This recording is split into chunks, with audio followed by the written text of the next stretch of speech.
Hi, my name is Gaurang Manjrekar, and I was here at the eCell's Global Entrepreneurship Summit to speak about minimal viable product. It was a fantastic experience. The people out here are amazing. What we spoke about was a very interactive session. It never felt like I was the only one lecturing.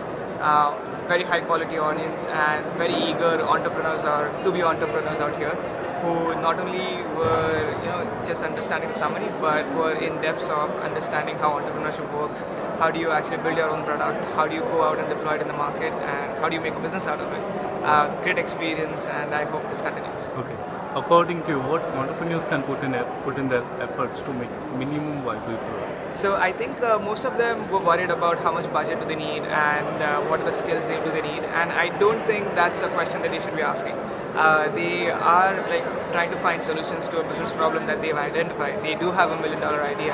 What they need to do is they just need to figure out solutions in which a piece of paper can help in designing an app, or just finding if they have a product which they need to build. They don't need to manufacture thousands of it. Just building 10 products and getting it out to the customers to understand how the customers are giving their feedback to it. Is that solving a problem finally? And is this a scalable business? It's pretty straightforward out there. Okay. However, the dynamics of the market have been ever changing, including the inflation, the input cost, and all. How entrepreneurs can keep themselves, ready to the market? So I think eventually what people are going to look at is how can you improve your fixed cost variable cost ratio. And the way businesses scale is if you can find that sweet spot in which you have reduced your fixed costs and you have made sure that the variable costs are to a minimum. Once they find that, I think it's easy for them to scale, because now they have an audience and they know what their economics are going to work like. And how effective the startup entrepreneurs are in developing their minimum viable product? So, for example, I built my minimal viable product just by learning a little bit of web design. It was that much easy because our solution was actually long form editorials in football.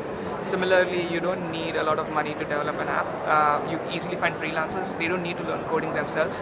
What they need to do, however, is make sure that they find a business problem to solve.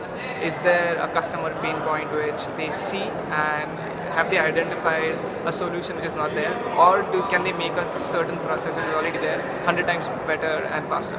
If that happens, then people are going to switch to their product. Okay. Very final. What could be the future with the startup entrepreneurs in developing further? Oh, it's incredible. I mean, innovation drives through startups, and people generally worry about what corporates can do because hey, I have this idea, and maybe our corporate is going to engulf it. Don't worry about it, because corporates have 1,000 problems to worry about, and figuring out a solution to an existing problem or making it better is what startups do. So having startups which foster innovation and entrepreneurship is the best thing. It's an evergreen process and it's never going to die. I appreciate your time.